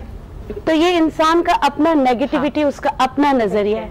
अब इसको चेंज करना है पॉजिटिविटी में, उसको ये करना है कि अल्लाह का शुक्र है कि मुझे जूस मिल गया या मुझे पानी मिल गया। जब तक शुक्रगुजारी नहीं होगी तब तक हम आगे नहीं बढ़ सकते। और खुद पर यकीन, खुद पर यकीन करना है, शुक्रगुजारी करना है, देखने का नजरिया चेंज, अपने आप को चेंज करना है। और कोई नहीं कर सकता। आप अपने खुद के बेस्ट जज हो, आप अपने आप से झूठ नहीं बोल सकते। जो लोग अपने खौल, अपने दायरे में रह के अपने आप से झूठ बोलते हैं वो कभी भी आगे नहीं बढ़ते। जैसे हम कहते हैं ना कि बीमारियों की, अमराज की, चीज़ों की मुख्तलिफ इकसाम होती हैं। अगर की भी बड़ी किस्में हैं जी। एक बड़ी खतरनाक किस्म जो मुझे लगती है नबील, वो है हसद वाला अगर। यानी आप दूसरे को देख रहे हैं और आप ये उसको देख के समझ रहे हैं कि भाई क्या हुआ अगर ये इतनी स्लिम एंड स्मार्ट है, इसके पास पैसा, अगर मेरी भी शादी इस तरह के हस्बैंड से हुई होती, अगर मेरे पास भी ये फैसिलिटीज होती तो मैं भी ऐसे रह सकती थी। ये वाला जो अगर है, ये आप कहीं ना कहीं एक तो दूसरे से हसद कर रहे हैं और दूसरा अपने आप को उससे कमतर समझ रहे हैं और एक जलन में हैं। इसका क्या हल निकाला जाए? देखिए, एक तो सबसे इजी मेथड जो है ना वो ये है कि अल्लाह पाक ने हर इंसान को मुनफरिद बनाया, नंबर 1। और उसके लिए अब हमारे लिए समझना भी बहुत आसान है। हर फोन में तकरीबन जो है ना फिंगरप्रिंट सेंसर आया हुआ, एवरी फिंगरप्रिंट इज सेपरेट। मतलब आप ये देखें कि आपको 4 पासवर्ड लगाने पड़ते हैं, उन्होंने जिंदगी आसान कर दी, फिंगरप्रिंट लगा दिया। So over here you can not से कि मैं कोई एक बाय प्रोडक्ट हूं किसी चीज का। सॉरी, अगर आप ये बोल रहे हो ना तो you doubting yourself. You have been created uniquely. आपको एक बड़ा मुनफरिद तरीके से बनाया गया। अच्छा, व्हेन यू एक्सेप्ट दिस कि ठीक है जी मुझे एक मुनफरिद तरीके से बनाया गया है, तो फिर आपके लिए ये बड़ा आसान हो जाता है इस बात को समझना कि जो भी आपकी physical condition, mental condition, financial condition वो अच्छी रखी गई है। अच्छा, एंड व्हेनेवर वी से दिस डज नॉट मीन, क्योंकि बहुत सारे लोग ये एतराज करते हैं, आप तो ये बोल रहे ना आपके पास ये होगा इसलिए होगा। ऐसा नहीं है। यहाँ 4 लोग बैठे हुए, हाँ, ये 4 लोग बैठे हैं, इन चारों के पास भी कोई ना कोई चैलेंजेस होंगे लाइफ में। The only thing is that you have to accept. अच्छा, जब आपको जिंदगी को सबक सिखा रही होती है ना, तो उसमें भी आपको उसका प्रोसेस याद रखना चाहिए। That's good, but Don't remember the pain part. Absolutely. अच्छा जी नबील, इसी बात को आगे बढ़ाएंगे। एक और कॉलर हमारे साथ मौजूद हैं, उन कॉलर से भी बात कर लेते हैं। हेलो जी, अस्सलाम वालेकुम। वालेकुम सलाम जी, क्या हाल है? बिल्कुल ठीक ठाक। कौन सा, आप कहाँ से? मैं सलमान बोल रहा हूँ, लाहौर से। जी सलमान जी। मैं आपकी डिस्कशन सुन रहा था और मैं सोच रहा था कि मैं भी इसमें कुछ ऐड करूँ। बिल्कुल। लेकिन सबसे पहले तो मैं ये कहूँगा कि माशाल्लाह जितनी अच्छी डायरेक्शन में आपकी बात आ रही है, मुझे ये नहीं समझ आ रही थी, मैं इसमें कुछ ऐड भी कर सकता हूँ। चले मैं आपसे सवाल कर लेती हूँ। सलमान, मुझे बताइए आपकी जिंदगी का सबसे बड़ा काश क्या है, कि काश मैंने फलाने वक्त पे कोई चीज मुख्तलिफ की होती? कोई ऐसी सिचुएशन है आपकी लाइफ में? बिल्कुल, मेरे लिए बिल्कुल ऐसे रिग्रेट्स और ऐसे काश तो मेरे लिए हैं। मेरा ख्याल है कि मैं एक दुआ है, मेरे एक मेंटर हैं जिनको मैं बड़ा फॉलो करता हूँ, अशफाक अहमद साहब जी। वो मतलब पाकिस्तानी मुआशरे में रहते हुए उन्होंने बहुत सारी जिंदगी विज़डम पे उन्होंने बड़ा काम किया। बिल्कुल। और आखिरी टाइम पे वो एक दुआ करते थे कि अल्लाह हम सबको आसानियां अता करे और आसानियां तकसीम करने का शर्फ अता करे। सुभान अल्लाह। तो मैं जब अपने मुआशरे का जो हमारे माशाल्लाह ओवरऑल हमारी कंडीशंस हैं, जो हमारे आड़े आते हैं, हमारे प्रॉब्लम्स, तो हमारे जो मजबूरी रवैये हैं, हम आसानियां हमें देना शायद नहीं चाहते, मेरे समेत। मतलब मेरा रिग्रेट यही है कि मैं नहीं चाहता अपने माहौल के अंदर अपने आप को एक ऐसा ह्यूमन बीइंग पेश करना जो लोगों के लिए आसानियां पैदा कर सके। Thank you so much Salman. कभी कभार हमें लगता है हम खुदा बन जाते हैं, हम जजमेंट करने लगते हैं, हमें लगता है हमने भी तो बड़ा मुश्किल वक्त गुजारा है। जैसे सास बहू की टिपिकल एग्जांपल है यहाँ पे, सास कहती है जी हमारी सास भी बड़ी सख्त थी तो इस पे सख्ती करती हूँ तो सही करती हूँ। लेकिन अगर आपके साथ कुछ गलत हुआ है या आपका एक्सपीरियंस नेगेटिव रहा है तो फिर उसी से सीख कर दूसरे के लिए चीज़ों को आसान कर दीजिए। अच्छा मुझे ये बताएं बिल्किस, अभी तक जो गुफ्तगू हो रही है जिसमें बात की अगर मगर काश की, मगर को आप कैसा समझती हैं? मगर में भी एक तकलीफ का अंसर है जिसमें मैं ऐसा कहती हूँ ना, वो एग्जाम की हम बात कर रहे हैं, परफेक्शनिस्ट का मगर। एक अम्मी है या एक सास है या एक खाविंद है या एक बॉस भी है जो किसी चीज से खुश नहीं होता। आप उसके सामने सोने का हाल रख दें, बड़ी मेहनत करके लेके आए, तो सब कुछ ठीक है मगर इस वाले मगर का जो इम्पैक्ट होता है उसकी जरा बात कर लें। बहुत दुख होता है, मेरे साथ भी बहुत दफा माजी में ऐसा हो चुका है कि आप सब कुछ करें और फिर भी आपको सुनने को मिले मगर सब सही था। मैं आपको एक मिसाल देती हूँ, मैं दावत की, आपने बहुत सब कुछ रखा, सब सही है, सब सही है, मगर मीठा थोड़ा तेज नहीं कर दिया तो आपको ऐसा लगेगा कि यार मैंने इतनी मेहनत से इतनी सारी चीजें की लेकिन इस एक मगर ने सारी मेहनत पे पानी फेर दिया।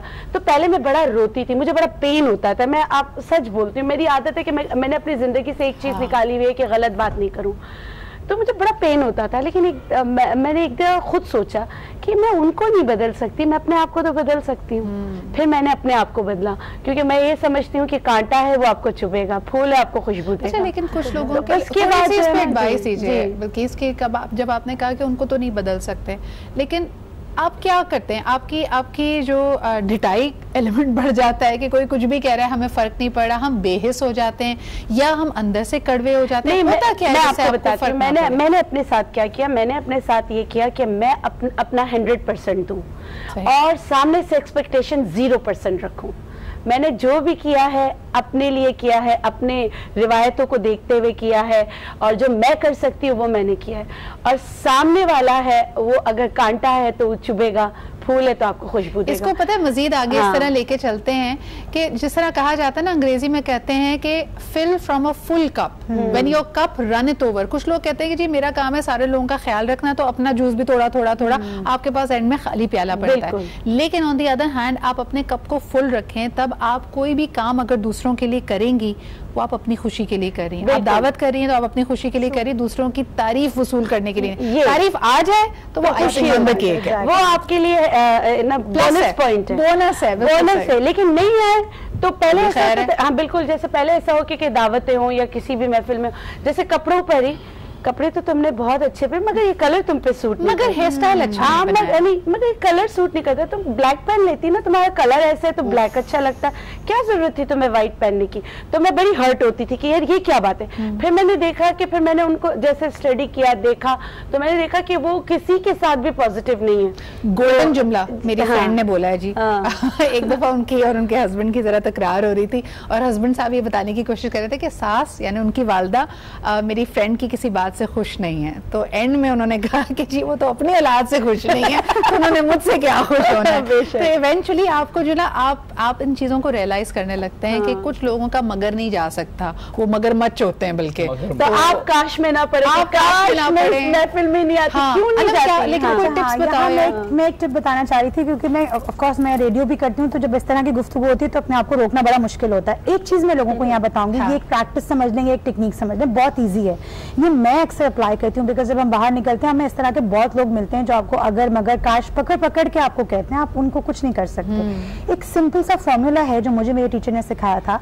एक बॉक्स बना लो, वो है कैपेसिटी का बॉक्स। जब सामने वाला आपको बहुत हर्ट कर रहा है बाय यूजिंग दीज वर्ड्स अगर मगर काश, 2 मिनट के लिए सिर्फ ये सोचो कि जरूरी नहीं है कि वो अपने बॉक्स से बाहर आके सोचे। हो सकता है उसका बॉक्स ही इतना हो बेचारे का, हो सकता है उसके सोचने की लिमिटेशंस ही इतनी हो, वो इससे बाहर जाके सोच ही नहीं सकता, वो यही बोलेगा घूम घूम के।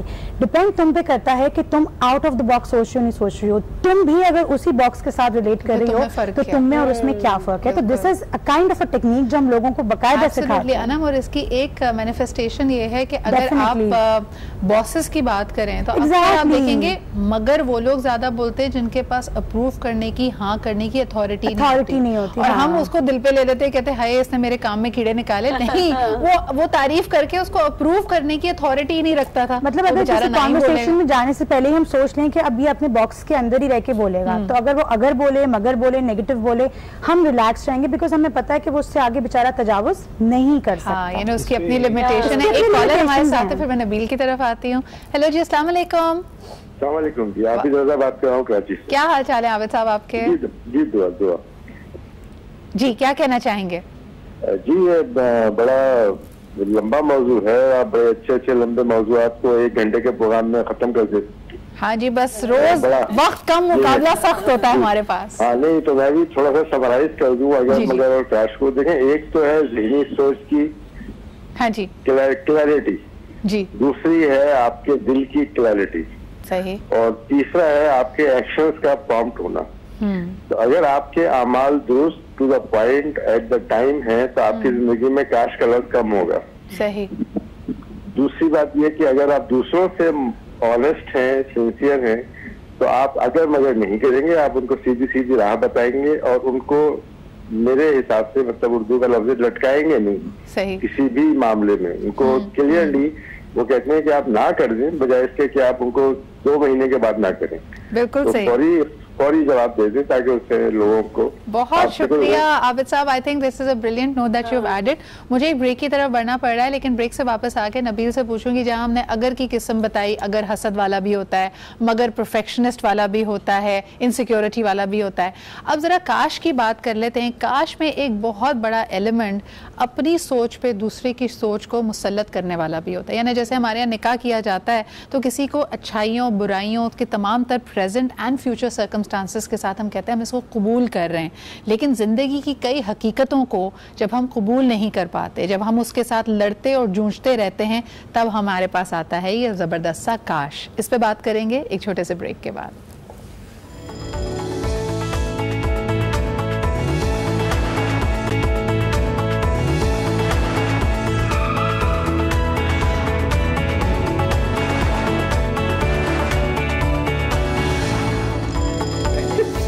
And welcome back. आप देख रहे हैं आज पाकिस्तान। बात हम कर रहे थे एक ऐसे काश की जो शायद आपका अपना नहीं होता। जिस तरह हमने कहा कि अगर मगर दूसरों के इन्फ्लुएंसेस का भी हो सकता है, काश की सूरत हाल में भी यही प्रॉब्लम होता है। कोई ऐसा शख्स जो आपके दिल के करीब है और वो अपनी जो पावर है आपके ऊपर उसको अंडरस्टैंड भी करता है, उसके पास ये अथॉरिटी मौजूद होती है कि आपके पर्सपेक्टिव को वो कलर्ट कर सकता है, या तो उसको पॉजिटिव बना सकता है या नेगेटिव बना सकता है।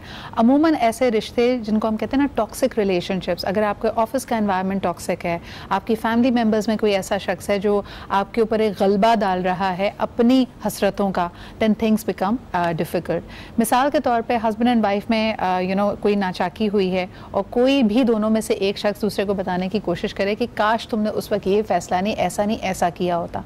सो they take you back in the past and they make you question your own thinking. Bilquis, हम जैसे बात कर रहे थे कि इसमें अक्सर आपकी राय तो लोगों को ये होती है कि भाई उस वक्त के लिहाज से तुम्हारे पास बेहतरीन इन्फॉर्मेशन थी, तुमने बेहतरीन डिसीजन लिया। नबील, ऑफिस एनवायरनमेंट में जब लोग इस बात से डिजेक्टेड होते हैं कि भाई शायद मैंने गलत ऑफर एक्सेप्ट कर ली, मुझे यहाँ नहीं वहाँ काम करना चाहिए, तो उस वक्त तो मेरे पास 3-4 ऑफर्स थी, आप क्या ऐसे इनडिसाइसिव या इस तरह के मोड में जो लोग होते हैं उनको क्या मशवरा देंगे? अच्छा, पहली चीज़ तो ये कि देखें एक इसको एक्सेप्ट कर लो कि ये हो गया, सही है। Until unless you not accepting ना, आप उसी फेज में अपने आप को कुछ दिन पीछे रखना चाहते हैं जब आपके पास वो पावर था। अब जब वो आपके पास पावर नहीं है ना, then you think for the solutions. जब तक आप सॉल्यूशन की तरफ नहीं जाते, if you not comfortable in environment, you need to stand up and say that okay this is it. अच्छा, मैं एक बड़ी ख़तरनाक तरफ अब इस गुफ्तगू को ले जाना चाहती हूँ। आखिरी पॉइंट है मेरे पास। अगर मगर काश अनफॉर्चुनेटली हमारे माशरे में विक्टिम को मज़ीद विक्टिमाइज़ करने के लिए आता है, यानी कोई ऐसा शख्स जिसके साथ ज़्यादती हुई है, जिसके साथ गलत हुआ है, आप उसी को मुजरिम बना दें और उससे कहें कि काश अगर मगर तुमने ये ना किया होता। अनफॉर्चुनेटली हमारे माशरे में देखें, जिन लड़कियों के साथ अगर उन पर एसिड अटैक होता है तो हम कहते हैं मगर इसी ने कुछ किया होगा। अगर खुदा ना खासा किसी घर में तलाक तक नौबत पहुंचती है, तब आप कहते हैं अगर तुम ऐसा ना करती, काश तुमने ऐसा ना किया होता, उसकी बात मान ली होती, कॉम्प्रोमाइज किया होता। एंड लास्टली हद तो ये है कि अगर एक पार्टनर आपके ऊपर चीट भी कर रहा है और उसका कहीं अफेयर चल रहा है, तब भी दूसरे को ये कहा जाता है कि गलती तुम्हारी है, तुम बनसवर के नहीं रहती थी, तुमने अपना होल्ड छोड़ा। बिल्किस तो क्या कहेंगी, ये जो एक बंदा ऑलरेडी एक हादसे या एक सिचुएशन में तकलीफ में है, ये जो अगर मगर हैं जो दूसरों की तरफ से आ रहे हैं और बेचारी के खुद भी जहन में चल सकता है या लड़के के जहन में भी चल सकता है, उस वक्त क्या करना चाहिए? मैं दोबारा कहूँगी अपने पे बिलीव करना चाहिए, लोगों की सुनना नहीं चाहिए, क्योंकि बहुत सारे ख़वातीन मेरे पास आती हैं, बहुत सारे लोग इस सिचुएशन से गुजरते हैं जिनका घर तबाह हो चुका होता है, ख़राब हो चुका होता है, या वो उन्होंने अपने पार्टनर को, मैं ये कहूँगी कि रेड हैंडेड पकड़ा होता है, लेकिन उनको जब समझाया जाता है ना, तो उनको समझाने में पता है कि यही जुमले होते हैं, तुम्हारा कसूर है, तुमने टाइम क्यों नहीं दिया, तुम्हारा कसूर है, कैसी बीवी हो तुम्हें पता ना चला, नहीं किया, तुम कैसी बीवी हो, तुम्हें पता नहीं चला कि तुम्हें तो इतने टाइम तक तुम कहाँ थी। तो अरे यहाँ तक भी कहा जाता है कि रिश्ते में ऑलरेडी दरार थी, तभी तो कोई तीसरा आ गया जी। और एक और, चाहे आपने अपना काम 100% सही किया हो, चाहे आप बहुत डिवोशन से अपनी जिंदगी गुजारी हो, तो आप सोचे उस पार्टनर का उस वक्त क्या हाल होगा जब सारे माशरा, अगर देखो, अगर तुम उसको टाइम देती, अगर तुम सामने जवाब नहीं देती, अगर तुम तुर्की ब तुर्की नहीं चलती, मगर तुम्हारे पास तो टाइम ही नहीं है, काश तुम संभल जाती, काश तुम अपने बच्चों की तरफ देख लेती, तो तुम्हारा हस्बैंड या तुम्हारी वाइफ ये नहीं करती। मैं पार्टनर की बात कर रही हूँ, दोनों की बात कर रही हूँ। और फिर जिसके साथ गुजरा होता है, सब मिलके बजाय उसको संभालने के, बजाय उसका हाथ पकड़ के उस सिचुएशन से निकालने के, उल्टा उसको इतना डिप्रेशन में डाल देते, धकेल देते कि आखिर में उसके पास क्या होता है, या तो नींद की गोलियां, या एंटी डिप्रेसेंट, या खुदा ना खास्ता खुदकुशी का रास्ता। तो मैं हम माशरे को ये, सॉरी मैं आपकी बात काट रही हूँ, सॉरी, इसी बात को बल्कि आगे बढ़ाते हुए अनम, इन्होंने बहुत अच्छी मिसालें दी, और अभी हम कई ड्रामों में भी ये देख रहे हैं जो माशरे की अक्कासी करता है कि लड़की को डिवोर्स हो जाए और आदमी तो मेरे ख्याल में वो शादी भी कर लेता है, सब कुछ हो जाता है, इद्दत में जो खवातीन बैठी हैं उनको ये जुमले सुनने को मिलते हैं कि कसूर तुम्हारा है, हमारे खानदान में तो कभी कोई शादी खत्म नहीं हुई, किसी बेटी को तलाक नहीं हुई, तुम्हारे साथ ऐसा कैसे होगा? What should she do at that time? अच्छा सिद्रा, एज अ काउंसलर, क्योंकि मैं, मेरी काम ही मेंटल हेल्थ खवातीन के हवाले से है, मैं सिर्फ खवातीन की ही मेंटल हेल्थ की काउंसलिंग कर रही हूँ, इस तरह की जब चीज़ें आती हैं तो ये बहुत कॉमन है। और अगर सोसाइटी में हम देखें बढ़ता हुआ डिप्रेशन और सुसाइड अटेम्प्ट्स, उसमें कहीं ना कहीं जो आज का आपका टॉपिक है उसमें काश, अगर मगर शामिल है। जो लड़कियां या इवन जो लड़के भी कहीं ना कहीं सुसाइड कर रहे हैं, उनके पीछे यही वर्ड्स उनके बैक ऑफ माइंड चल रहे होते हैं, और फिर लूप में चलते हैं, ब्रेक नहीं करते हैं। हम कहते हैं कि ब्रेन की जो प्रोग्रामिंग है वो कैसे हो रही है, जब नेगेटिव थॉट्स आते हैं, हम बात तो कर लेते हैं नेगेटिव और पॉजिटिव की, लेकिन हम ये नहीं सोचते कि वो नेगेटिव थॉट कहाँ से आ रहा है, वो अनफॉर्चुनेटली एक वक्त बहुत कम रह गया, एक लास्ट कॉलर हम लेते हैं और फिर उसके बाद प्रोग्राम को कंक्लूजन की तरफ लेके जाएंगे। हेलो जी, अस्सलाम वालेकुम। वालेकुम अस्सलाम जी, कौन साहिबा कहाँ से बात कर रही हैं? जी मैं नाजिश बात कर रही हूँ। जी नाजिश, क्या कहेंगे? प्रोग्राम तो बहुत अच्छा हो रहा है, मुझे लग रहा है कि मैं आपकी रेगुलर कॉलर जो है वो बनती जा रही हूँ। Thank you so much Nazish, it means so much. जी मतलब किसी चैनल में मैंने इतने मजेदार टॉपिक्स नहीं देखे, दिल की आवाज। बहुत शुक्रिया, इट मींस अ लॉट। जी क्या कहना चाहेंगी? बराए मेहरबानी। आई थिंक होल्ड पे चली गई है, कॉल हमारे पास ड्रॉप हो गई है, पर thank you so much Nazish. हम जो बात यहाँ पे कर रहे थे कि अक्सर अगर मगर काश दूसरों की तरफ से आता है, फिर वो इंटरनलाइज हो जाता है। काउंसलर्स अक्सर इस बारे में बात करते हैं कि आपका बचपन जैसा गुजरा हो तो एक पेरेंटल वॉइस होती है जो इंटरनलाइज हो जाती है। बचपन में आपको कहा गया ये मत करना, आप सारी ज़िंदगी रिस्क लेने से घबराते हैं, आपको एनजाइटी होती है, नर्वसनेस होती है। एंड लाइक वाइज ज़िंदगी में अगर कोई हादसा हो जाए, प्लीज़ नो कि जब तक आपकी सांस चल रही है कोई ऐसी दुनिया की चीज नहीं है जिसको आप ओवरकम नहीं कर सकते। तो ये अगर मगर काश को किसी डब्बे में बंद करें। अनम ने भी एक दायरे की बात की, उस डब्बे में बंद करें। डॉक्टर बिल्किस ने कहा कि लोग जब आपको ये बात कहें तो अपनी जो थिंकिंग है ना और अपना जो रब पे यकीन है उसको मेरे ख्याल में मजबूती से थाम कर रखें। बहुत बहुत शुक्रिया Nabeel, doctor Bilkis and Anam being है। बड़े ही ज़बरदस्त आपके साथ कॉन्वर्जेशन रही, कॉलर्स ने भी इसको पसंद किया। आई होप कि आपको भी पसंद आया। जी फीडबैक और कॉमेंट्स मुझे ज़रूर दीजिएगा और यकीनन आपसे कल इंशाल्लाह ताला मुलाकात होगी और एक और टॉपिक के साथ। अब तक अपना ख्याल रखें। खुदा हाफिज़।